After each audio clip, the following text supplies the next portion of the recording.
Hello and welcome to all my dear students. कैसे हैं आप सभी जनाब? आप सब बढ़िया होंगे और अपनी तैयारी में जुटे हुए होंगे।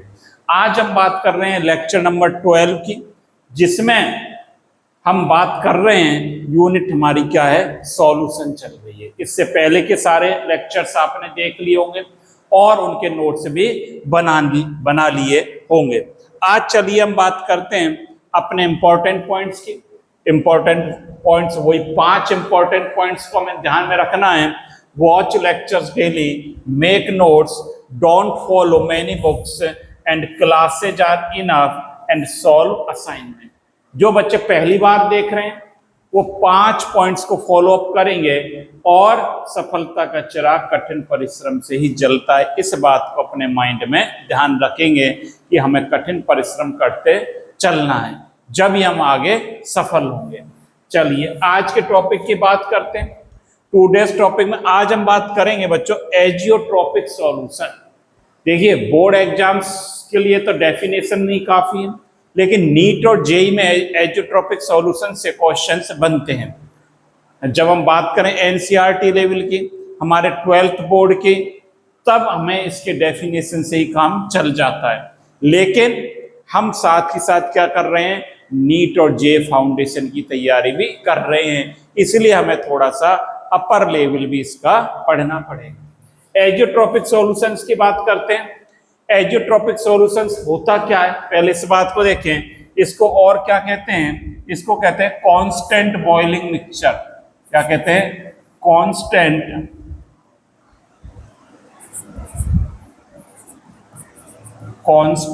Boiling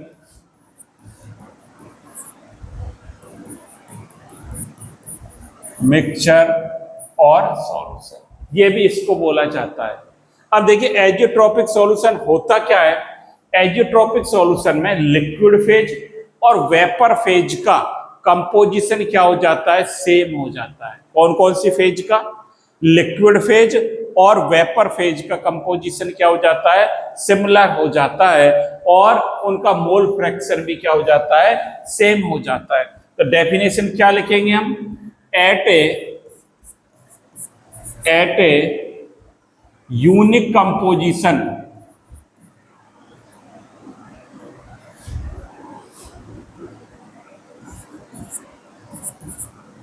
at a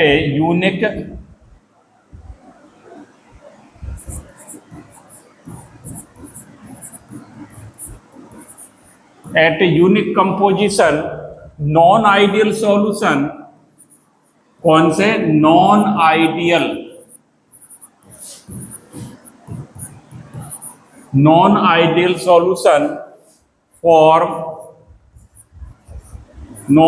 solution form a constant boiling mixture. Constant boiling mixtures which cannot be, क्या लिखेंगे?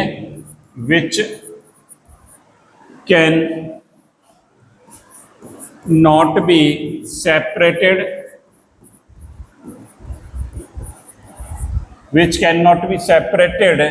by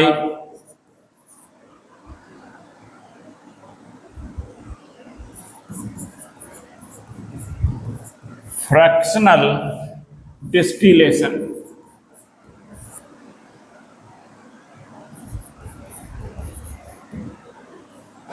क्या लिखा है? At a unique composition non ideal solution form a constant boiling mixture which can not be separated by fractional distillation. ये जो mixture बनेगा, ये जो सॉल्यूशन बनेगा, ये फ्रैक्शनल डिस्टिलेशन से भी सेपरेट नहीं हो सकता है। क्या कहलाएगा? सच टाइप ऑफ सॉल्यूशन, क्या लिखेंगे? Such type of solution known as agiotropic solution and azeotropic, such type of solution क्या कहलाएंगे? एजियोट्रोपिक सॉल्यूशन कहलाएंगे। And this is known as azeotropic, ये एजियोट्रोपिक कहलाती है। इसमें क्या होगा बच्चों, जो दो फेज बनेंगी सॉल्यूशन की, वेपर फेज और लिक्विड फेज। एजियोट्रोपिक सॉल्यूशन कौन सा होता है? पहली बात तो ये समझ ले हम कि इनको फ्रैक्शनल डिस्टिलेशन से सेपरेटेड नहीं कर सकते। इसमें वेपर फेज और लिक्विड फेज का कंपोजिशन क्या हो जाता है? सेम हो जाता है। अभी देखिए कैसे होगा, इसको हम समझें। देखिए, यदि हम फ्रैक्शनल डिस्टिलेशन की बात करें, कलर चेंज कर देता हूं। देखिए, मान लीजिए मेरे पास दो लिक्विड है, इसको ऐसे समझ लें, ये कंडेंसर लगा दिया।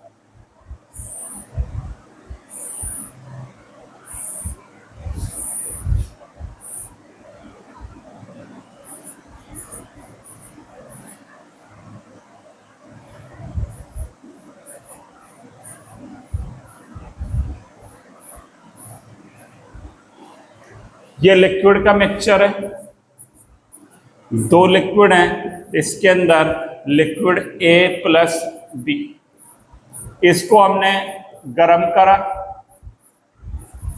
मान लीजिए लिक्विड A जो है, हम कहें लिक्विड A का बॉइलिंग पॉइंट है 50 डिग्री सेंटीग्रेड, और लिक्विड जो B है इसका बॉइलिंग पॉइंट है 80 डिग्री सेंटीग्रेड, ये है। अब जब इसको बॉईल करेंगे हम, तो पहले किसकी वेपर बनेगी बताओ भाई, ये बताइए। दो मिक्सचर है मेरे पास, दो लिक्विड है का मिक्सचर्स है A और B। A का बॉइलिंग पॉइंट है 50 डिग्री सेंटीग्रेड और B का क्या है 80 डिग्री सेंटीग्रेड। जब इसको गर्म करेंगे, हीट करेंगे, तो वेपर्स किसकी पहले बनेंगी? जिसका बॉइलिंग पॉइंट कम होगा। तो A की वेपर पहले बनेंगी और हमें A कंडेंस होगा यहाँ पर, और ये जो लिक्विड बनेगा पहले किसका बनेगा? लिक्विड A का बनेगा। ये बात हम जानते हैं सर, आपने बता रखा है। पहले कौन सा लिक्विड आएगा? A आएगा। डेट मीन्स हम इन दोनों लिक्विड को क्या कर सकते हैं? सेपरेट कर सकते हैं। दोनों लिक्विड को हमने क्या कर लिया? सेपरेट कर लिया। और फिर जब टेम्परेचर 80 डिग्री होगा तब कौन सा आ जाएगा? B आ जाएगा। ये क्या है? फ्रैक्शनल डिस्टिलेशन की बात है। ये क्या है? फ्रैक्शनल डिस्टिलेशन है। हम फ्रैक्शनल डिस्टिलेशन की बात कर रहे हैं, ऐसा होता है। लेकिन जो एजियोट्रोपिक सॉल्यूशन है उसमें हमने ये पढ़ लिया है, ये बात करी है कि इन दोनों को सेपरेट नहीं कर सकते। नॉर्मल लिक्विड को हम सेपरेट कर सकते हैं, दो लिक्विड से हमारे पास A और B जिनके बॉइलिंग पॉइंट में डिफरेंस है, इनको हम क्या कर लिया? इनको सेपरेट कर सकते हैं। लेकिन एजियोट्रोपिक सॉल्यूशन को विच can not be separated by fractional distillation, ये बात हमने यहां पर लिखी है। और इसमें क्या लिखेंगे? एजियोट्रोपिक सॉल्यूशन में क्या लिखेंगे? Those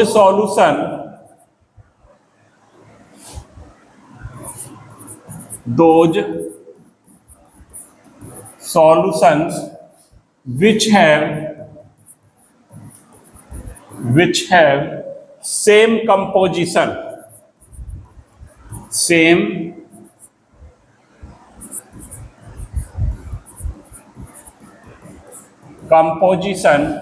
in liquid phase and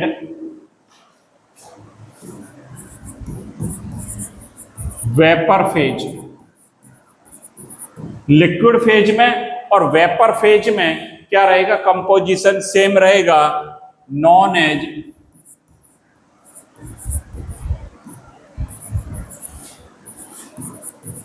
एजियोट्रोपिक solution. एजियोट्रोपिक solution कहलाते हैं, जिनका लिक्विड फेज में और वेपर फेज में क्या रहेगा, कंपोजिशन सेम रहेगा। दूसरी इंपॉर्टेंट बात क्या लिखेंगे, आइडियल सॉल्यूशन, आइडियल सॉल्यूशन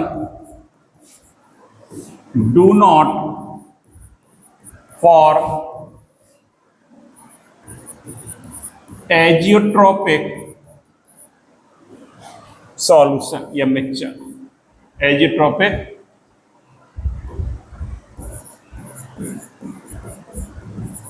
ये बात इतनी समझ लें, आपके बात समझ में बैठ गई होगी, दिमाग में ज्यादा ये बात बन गई होगी कि एजियोट्रोपिक सॉल्यूशन कौन से होते हैं बेटा, जिनका लिक्विड फेज में और वेपर फेज में कंपोजिशन सेम रहता है, डेट मींस जिनका मोल फ्रैक्शन सेम रहता है। कौन कौन सी फेज में, लिक्विड और वेपर फेज में, वो क्या कहलाएंगे, एजियोट्रोपिक कहलाएंगे। और दूसरी बात, इनको हम फ्रैक्शनल डिस्टिलेशन से सेपरेट नहीं कर सकते, ये इंपॉर्टेंट बात है। तीसरी बात, कौन से सॉल्यूशन देते हैं, नॉन आइडियल सॉल्यूशन देते हैं, आइडियल सॉल्यूशन एजियोट्रोपिक सॉल्यूशन या मिक्सचर्स नहीं बनाते हैं, ये नहीं बनाते हैं। ये बात आप एक बार नोट कर ले, तब आगे चलते हैं। कर लिया ये नोट, बहुत बढ़िया। अब आगे देखिए, देखिए इतनी बात हमने पढ़ ली कि इनका क्या रहेगा, मोल फ्रैक्शन सेम रहेगा। अब आगे देखिए, ठीक है, मोल फ्रैक्शन सेम कैसे रहेगा, इस बात को हम समझें। मोल फ्रैक्शन कैसे सेम रहेगा, मान लीजिए, देखिए हमारे पास ऐसे बना लेते हैं, बॉक्स बना लेते हैं, एक ये है और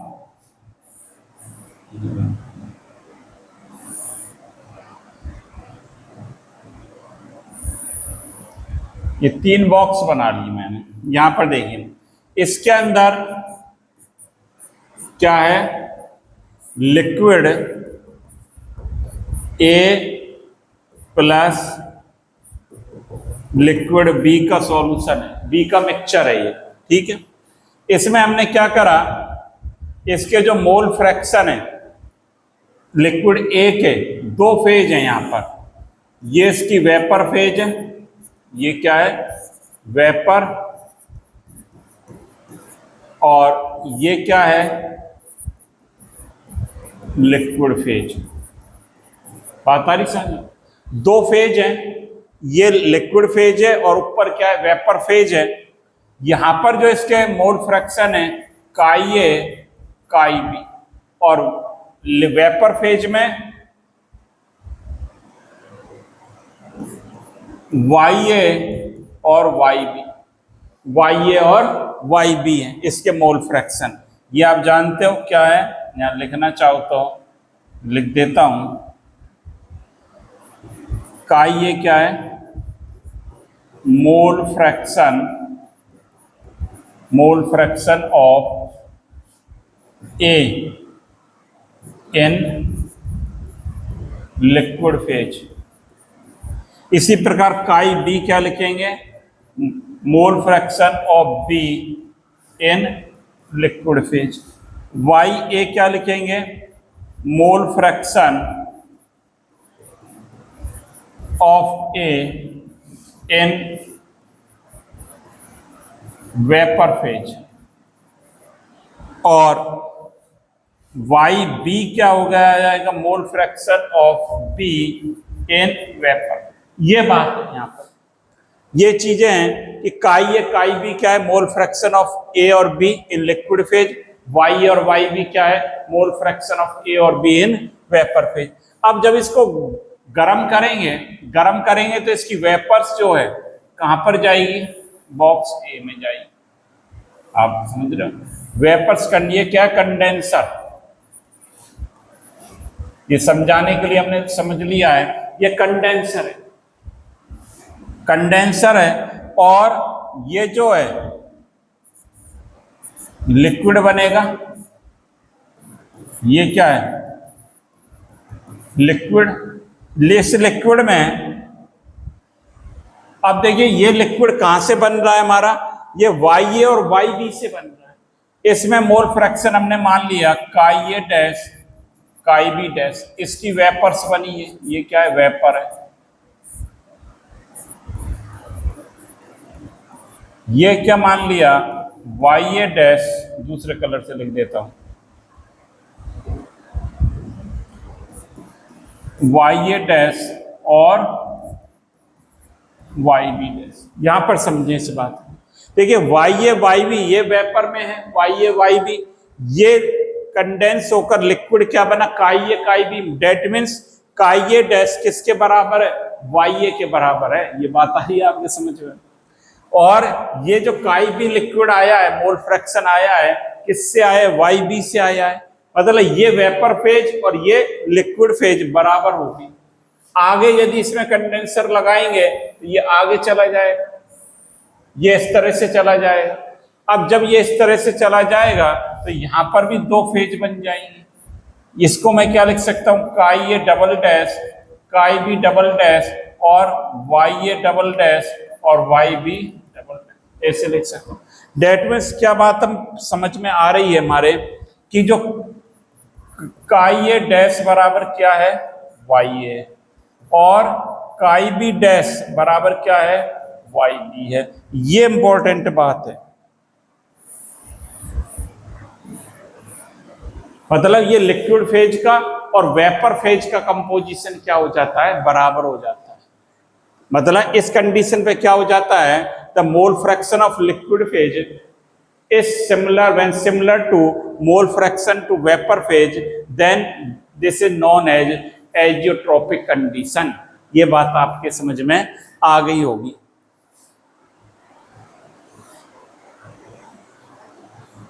क्या लिखेंगे when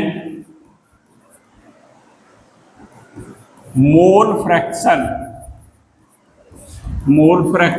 of liquid phase is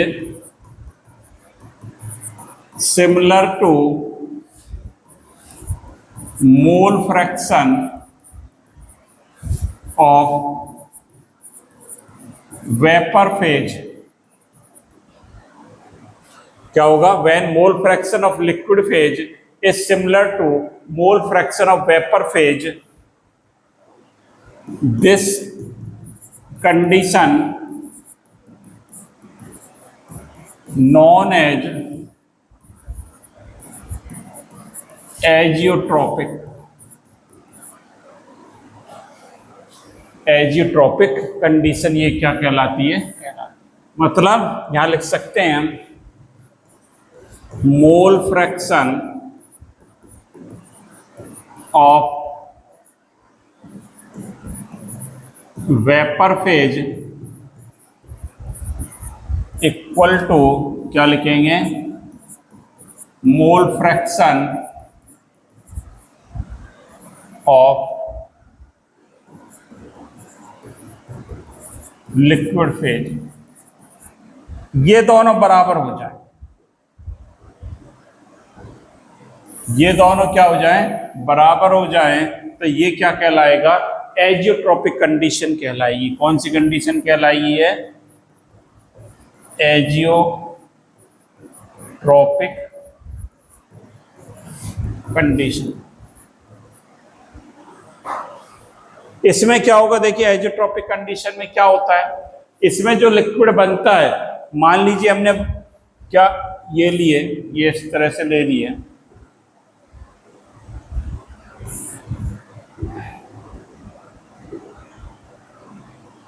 देखिए एक ये कंटेनर है,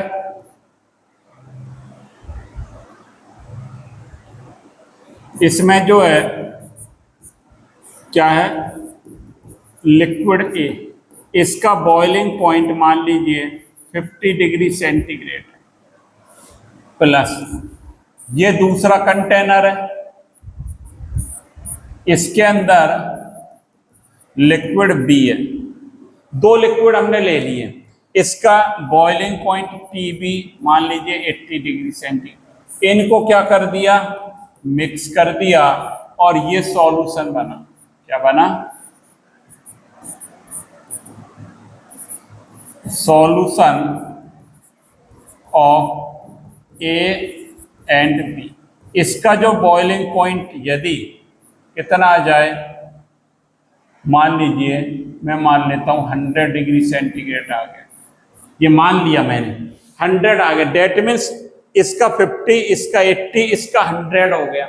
इसमें भी ए और बी प्रेजेंट है, लेकिन अब ये एक हो गया। क्या हो गया? इक्वल हो गया। ये एक हो गया। यहां से ए और बी को सेपरेट अब नहीं करेंगे। ए का 50 डिग्री था, बी का कितना था? 80 डिग्री था।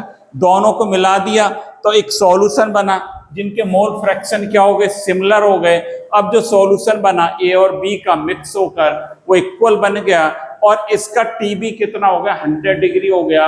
अब इसको फ्रैक्शनल डिस्टिलेशन से सेपरेट नहीं कर सकते। अब तो ये दोनों एक हो गए, दो मिलकर क्या बन गए?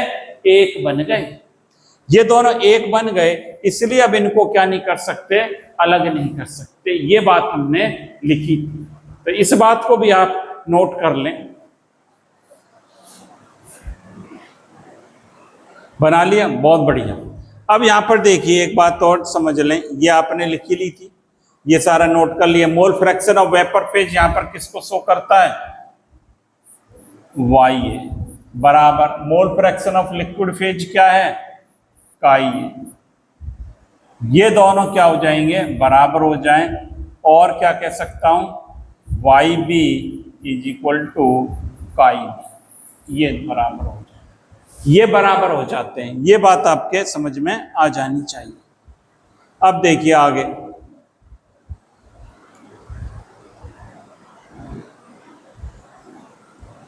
आगे बात करते हैं अब टाइप्स ऑफ एजियोट्रोपिक सॉल्यूशंस की।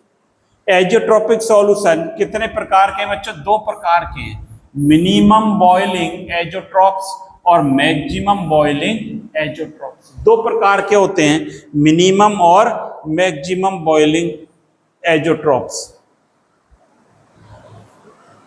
दोनों को पढ़ेंगे आराम से, सारी चीजों को समझें हम एजियोट्रोपिक सॉल्यूशंस को।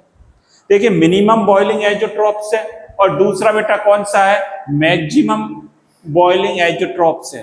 ये दो प्रकार के होते हैं, ये बात आप माइंड में सेट कर लें। अब देखिए दोनों को हम बढ़िया ढंग से समझते हैं कि मिनिमम का मतलब क्या है। मिनिमम बॉइलिंग एजियोट्रोप्स, मिनिमम माने कम। कैसे कम होगा? मान लीजिए, देखिए एक लिक्विड हमारे पास ये है ए, ये क्या है? लिक्विड ए, इसके अंदर प्लस ये दूसरा कंटेनर है, इसके अंदर लिक्विड बी प्रेजेंट है, दोनों हैं। अब इनको हमने मिक्स कर दिया।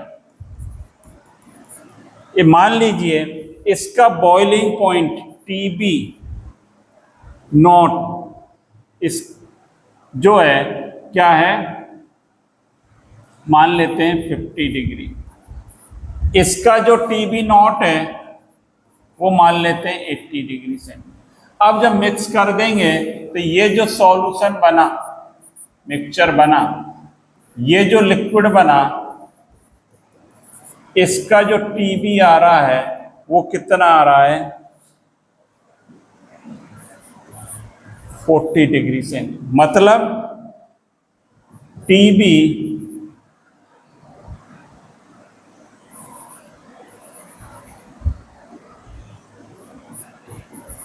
Less than 50 degree centigrade. यही तो मतलब हुआ। ये है मिनिमम एजियोट्रोप्स का मतलब। बात आई समझ में कुछ आपके? हमने दो सॉल्यूशन लिए, दो लिक्विड लिए, लिक्विड ए और बी। लिक्विड ए का मान लीजिए 50 डिग्री सेंटीग्रेड है बॉइलिंग पॉइंट, और लिक्विड बी का कितना है? 80 डिग्री है। दोनों को मिक्स कर दिया। अब जब जो लिक्विड बना मिक्स करने के बाद, यदि इसका बॉइलिंग पॉइंट दोनों से कम आता है मिनिमम का मतलब क्या है, कम आए, दोनों से कम आए, 50 से और 80 से, 80, तो वो क्या कहलाएगा, मिनिमम एजोट्रॉप्स कहलाएगा। तो क्या लिखेंगे इस बात में, व्हेन, ये धोखा दे जाता है कई बार pen,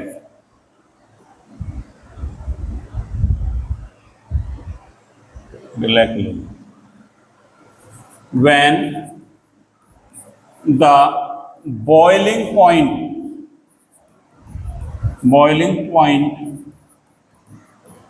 of solution, boiling point of solution is less than its all component,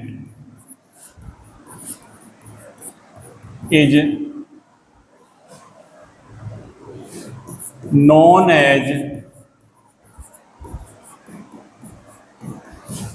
minimum boiling azeotropes, minimum boiling azeotropes कहलाते हैं। When the boiling point of solution is less than its all component, then all component is non as minimum boiling azeotropes कहलाता है। क्या लिखा है, when the boiling point of solution is less than its all component is non as minimum boiling azeotropes कहलाता है। क्या मतलब हुआ, अब देखिए इसका बॉइलिंग पॉइंट कम हो गया, इस बात को ज्यादा बताइए, अब आपको आगे पढ़ा रखा है, पहले पढ़ा रखा है, अब बॉइलिंग पॉइंट कम हो गया तो वेपर प्रेशर पर क्या इंपैक्ट आएगा, बताइए। वेपर प्रेशर आपने पढ़ रखा है कि वेपर प्रेशर इनवर्सली प्रोपोर्शनल होता है बॉइलिंग पॉइंट, ये हमने पढ़ रखा है। दैट मीन्स बॉइलिंग पॉइंट इसका कम हो गया तो वेपर प्रेशर ज्यादा आया, वेपर प्रेशर ज्यादा आया, that means P observe, P क्या लिखेंगे, पी ऑब्जर्व ग्रेटर देन क्या होगा, पी थियोरेटिकल, ये ऐसा आया। वेपर प्रेशर क्या हो गया, बॉइलिंग पॉइंट कम हुआ, वेपर प्रेशर बढ़ गया, वेपर प्रेशर बढ़ गया, पी ऑब्जर्व बढ़ गया, डेट मीन्स कौन से हैं नॉन आइडियल वाले, पॉजिटिव डेविएशन।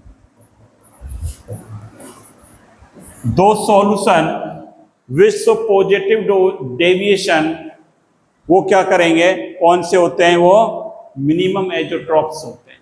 तो इस बात को भी हम लिख लें,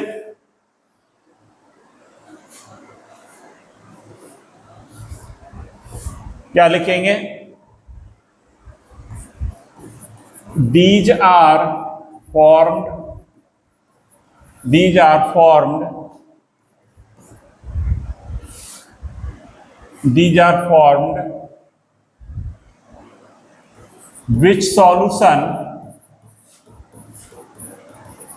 which solution those so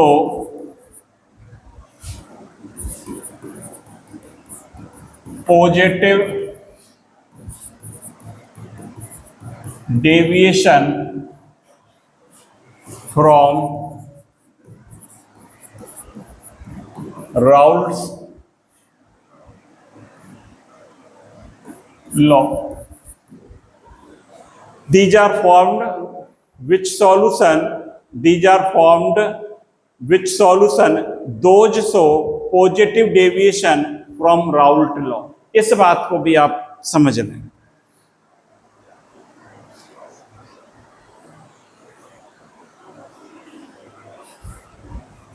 These are formed with the solution those show, with the solution कर लें इसको, थोड़ा सा क्या कर लेंगे, with solution those show positive deviation। आपने पर राउल्ट लॉ में हमने पढ़ा था नॉन आइडियल दो प्रकार के थे, एक पॉजिटिव डेविएशन वाले, दूसरे कौन से थे बेटा, नेगेटिव डेविएशन वाले। पॉजिटिव डेविएशन में क्या था कि पी ऑब्जर्व, जो वेपर प्रेशर ऑब्जर्व था, एक्सपेरिमेंटल था, वो वैल्यू क्या आ रही थी, ज्यादा आ रही थी, किससे, नेगेटिव वाले से। किससे आ रही थी? थ्योरेटिकल से। पी ऑब्जर्व्ड थ्योरेटिकल से ज्यादा आ रही थी, इसलिए क्या था? Positive deviation. और जब कम आए तब वो क्या कहलाएगा? नेगेटिव डेविएशन कहलाता है। तो जो पॉजिटिव डेविएशन शो करते हैं वो इसके एग्जाम्पल होंगे। जैसे एग्जाम्पल देखें, C2H5OH प्लस H2, ये तो पॉजिटिव डेविएशन शो करता है। ये क्या शो करता है? पॉजिटिव डेविएशन शो करता है। लेकिन कंडीशन अप्लाई कर दें, यहां पर हम ले लें इसको 95.5% और इसको ले लें 4.5%, तो ये इसका एग्जाम्पल बन जाएगा, मिनिमम एजोट्रॉप्स का एग्जाम्पल बन जाता है। अब देखिए ग्राफ की बात करें, यदि ग्राफ प्लॉट किया जाए,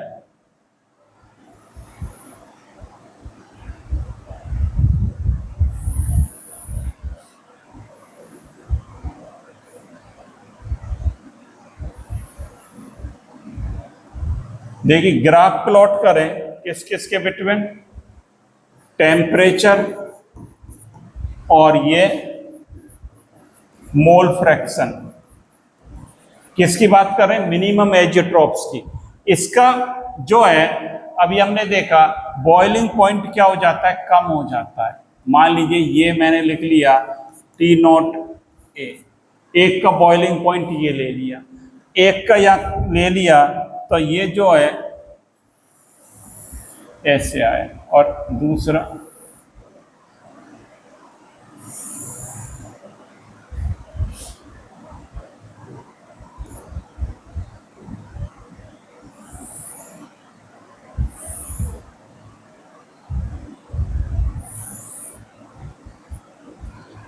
ये जो है T0 B का, एक का ज्यादा मान लिया T0 A का।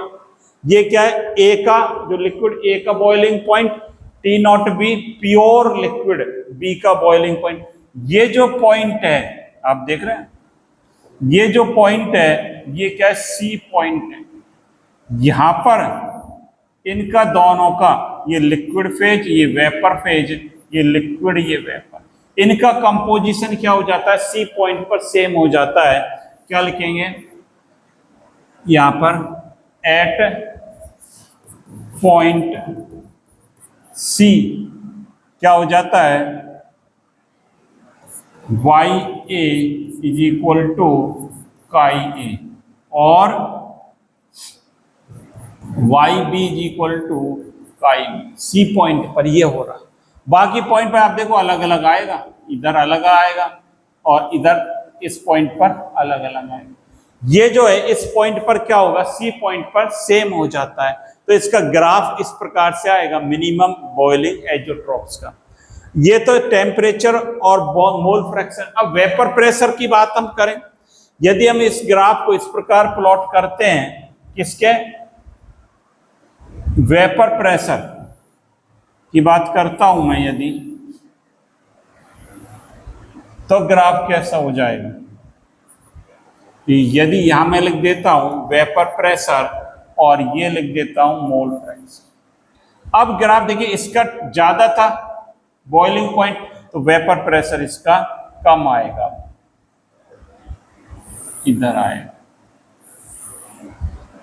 और इससे थोड़ा सा ऊपर आएगा। ये जो पॉइंट सी है,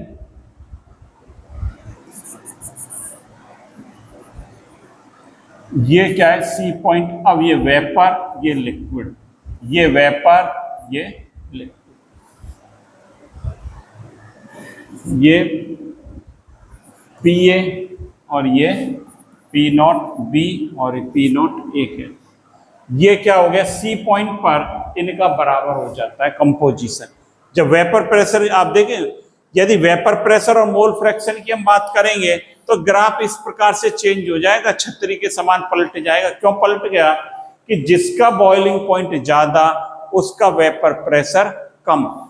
यहां पर इसका बॉइलिंग पॉइंट सबसे कम था, आपने देखा था भी, इसका बॉइलिंग पॉइंट बेटा क्या था? सबसे कम था। यहां पर इसका बॉइलिंग पॉइंट सबसे कम है, यहां पर देख रहे तो इसका वेपर प्रेशर सबसे ज्यादा हो जाएगा। और इसका उससे कम तो इसका नीचे, इसका ऊपर, इस प्रकार से आ जाएगा। देखो इस प्रकार से ग्राफ बन जाता है। अब बात करें हम किसकी, दूसरे प्रकार के मैक्सिमम बॉइलिंग एजोट्रॉप्स की। मैक्सिमम बॉइलिंग एजोट्रॉप्स में क्या होगा, देखिए इसमें क्या होगा, दो लिक्विड है, मान लीजिए ये है लिक्विड ए प्लस हमारे पास दूसरा है ये भरा हुआ है इसमें लिक्विड, इसको मिक्स कर दिया। मान लीजिए इसका 50 डिग्री सेंटीग्रेड T0 A, इसका T0 B या TB लिखते हैं की बात है, T0 B 80 डिग्री सेंटीग्रेड। जब इसको मिक्स कर दिया, ये सॉल्यूशन क्या है, A और B का बन गया लिक्विड, A प्लस B है इसमें, और इसका TB जो आता है मान लीजिए 100 डिग्री सेंटीग्रेड आता है। ये मतलब जो है इसका TB क्या है, ग्रेटर देन 80 डिग्री सेंटीग्रेड। इन दोनों से ज्यादा आता है, अपने कंपोनेंट से ज्यादा आता है बॉइलिंग पॉइंट, वहां कम आ रहा था मिनिमम में, इसमें ज्यादा आता है, तो वो क्या कहलाएगा, मैक्सिमम बॉइलिंग एजोट्रॉप्स कहलाएगा। इसको भी एक बार नोट कर लें आप, तब बात कर लिया नोट बेटा, ये बहुत बढ़िया। अब देखिए यहां पर तो मैक्सिमम में क्या रहेगा, बॉइलिंग पॉइंट ज्यादा रहेगा, डेट मीन्स क्या लिखेंगे हम, if the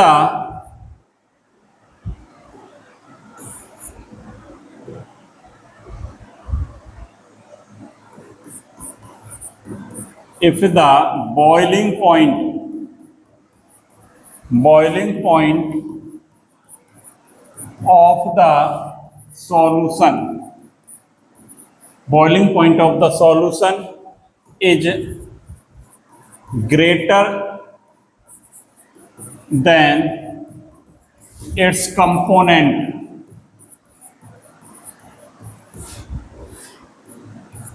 it is known as maximum boiling azeotropes. Maximum boiling azeotropes ये कहलाता है। और कौन से सॉल्यूशन शो करेंगे इसका, देखिए बॉइलिंग पॉइंट ज्यादा आ रहा है, मतलब वेपर प्रेशर क्या है 1 अपॉन बॉइलिंग पॉइंट, या ये ज्यादा आ रहा है तो ये क्या आएगा, कम आएगा वेपर प्रेशर। मतलब यहां पर क्या होगा, P observed less than P क्या होगा, थियोरेटिकल होगा। ये होगा, मतलब कौन से सॉल्यूशंस करेंगे, नेगेटिव डेविएशन,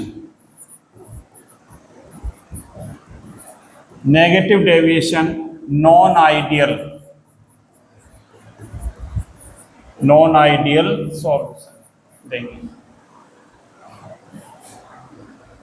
क्या लिखेंगे, ये लिख भी सकते हैं, इसी बात को हम लिख सकते हैं, क्या लिख देंगे, these are formed, क्या लिखेंगे, these are formed, these solution are formed, these solution are formed by the, these solution are formed by the solution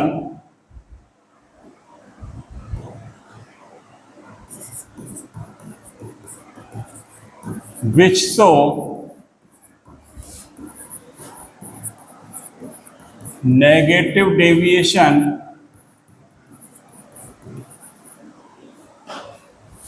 from Raoult's law.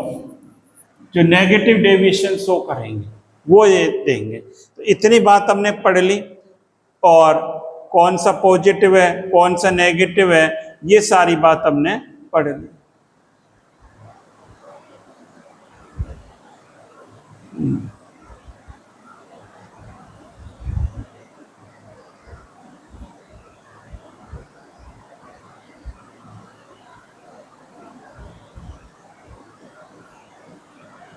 चलिए ये बात हो गई।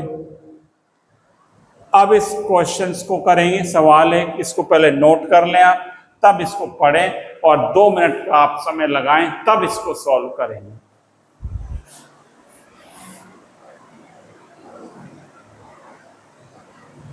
चलिए ये नोट कर लिया, इसका ग्राफ और देख लेते हैं।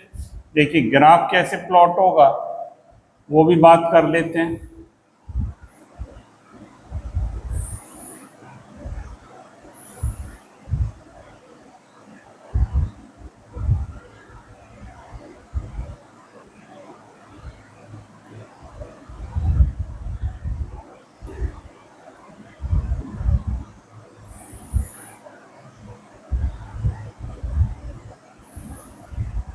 यहां पर देखिए किस किस के बिटवीन ग्राफ है, टेम्परेचर और मोल फ्रैक्शन।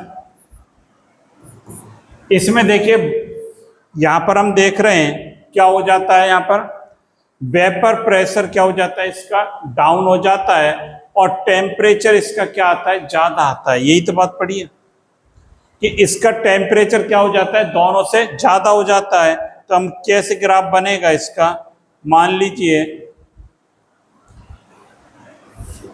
कैसे बनाएंगे इसका, देखो ये T0 A, ये इसका, और ये और सही बना दें थोड़ा सा,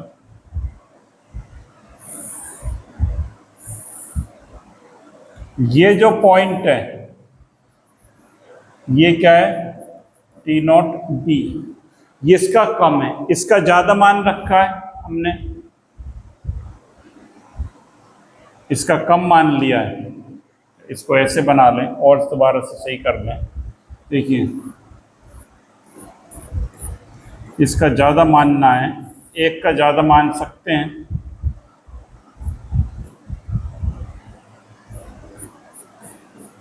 देखो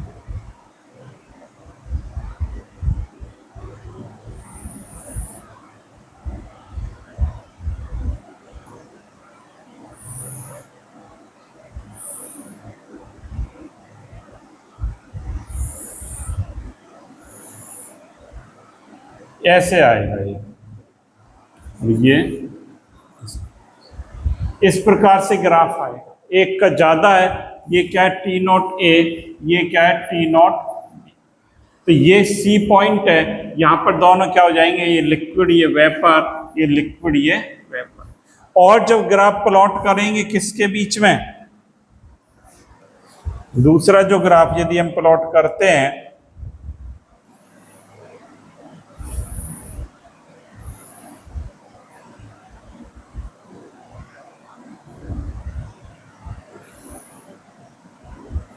किस किस के बीच में, ये जो है वेपर प्रेशर और मोल फ्रैक्शन।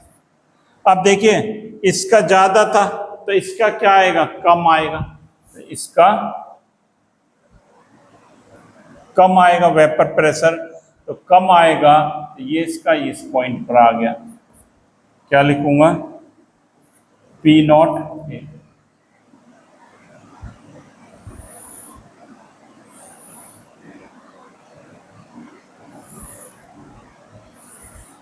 ये इस प्रकार, ये जो आप देख रहे हैं टेम्परेचर ज्यादा था इसका, तो बॉइलिंग पॉइंट इसका सबसे कम, वेपर प्रेशर इसका सबसे कम आएगा C पॉइंट पर, और इसका क्या था, ज्यादा था तो वेपर प्रेशर कम, इसका कम था तो इसका क्या आ जाएगा, T0 B का ज्यादा आ जाएगा।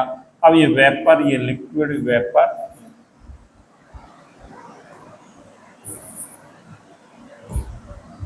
क्या लिखेंगे, P0। ये ग्राफ इसके प्लॉट दोनों। एग्जाम्पल की बात करें इसका, तो एग्जाम्पल लिख लें इसका, HNO3 प्लस H2। HNO3 68% और ये 32%। ये इसका एग्जाम्पल। अब इस सवाल पर करिए, देखिए क्या कहता है, liquid A and B form ideal solution over the entire range of composition at temperature T।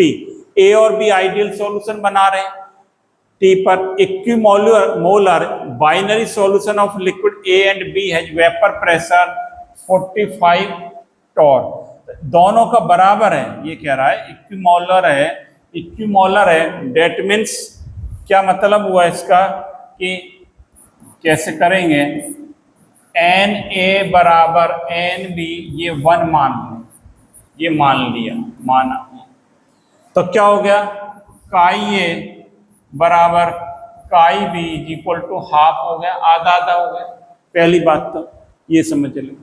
और वेपर प्रेशर सॉल्यूशन का PS 45 टॉर दे रखा है, सेम टेम्परेचर।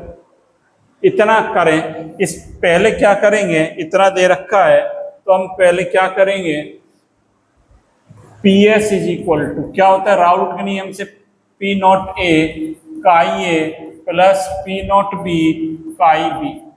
किसके अकॉर्डिंग है, राउल्ट्स लॉ के अकॉर्डिंग। PS कितना दे रखा है हमें 45, P नॉट A सवाल में दे रखा है, P नॉट A कितना दे रखा है, यहाँ पर हमें दे रखा है, यहाँ नोट कर लें, P नॉट A दे रखा है 20, ये दे रखा है। Vapour pressure of pure liquid is 20 दे रखा है, वेपर प्रेशर प्योर लिक्विड का 20 दे रखा है। तो ये हमने कर लिया, ये 20 into half plus P naught B into half. तो P नॉट B की वैल्यू निकाल लें, कितना आ जाएगा, ये 10 35 70 आ गया, P नॉट B आ गया हमारे पास। पहली बात तो हमने ये निकाल ली। अब क्या कहता है इस सवाल में, देखिए आगे पढ़िए क्या बात कह रहा है। At the same temperature a new solution A and B having mole fraction chi A chi B, new solution बना दिया, has vapour pressure 22.5 torr. The value of chi A upon chi B in the new solution is. अब इन्होंने क्या कर दिया, PS 22.5 ले लिया। अब इसमें करेंगे वैल्यूज को पुट अप करेंगे, जब यहां पर देखिए क्या करेंगे, कलर चेंज करते हैं, रेडी रख। PS is equal to P naught A chi A plus P naught B chi. अब कितना हो गया 22.5 easy, P naught A 20 into half plus P naught B कितना आया है 70, और ये कितना है काई B पहचानो, काई B कितना है इसमें फटाफट करके।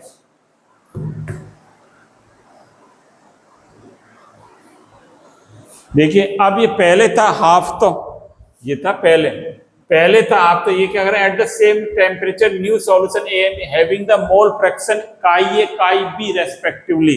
मोल fraction chi A chi B माना है अब इन्होंने।